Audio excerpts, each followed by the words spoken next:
Figure Razor Raymond aka Scott Hall ada ke? Soalan daripada my brother OTK. Alright. Kalau korang tak kenal lagi siapa OTK ni, OTK ni dia punya page dia buat konten-konten ilmu. Jadi kalau korang minat dengan konten-konten ilmu, korang kena follow dia. Ilmu macam mana, nak tahu nyamuk bertelur berapa hari, satu hari berapa biji, semualah tentang gajah apa semua.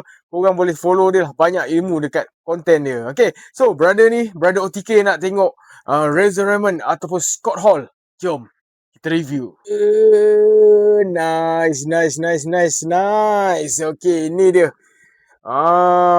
Figure yang hang nak tengok tu. Brother OTK. Nampak? Tu tak? Cantik. Nampak tu? Mengancam, babe. Muka dia tu. Muka dia tu. Hey yo. Memang cun. Rambut tocang babe belakang dia. Tocang kat belakang rambut dia. Okay, kat sini ni. Tengok design apa ni. Tu. Design pisau cukur dia. Alright, kat depan. Tu. Razor Raymond. Ni dia. Nampak? Memang nice. Yang ni memang cantik figure dia kan.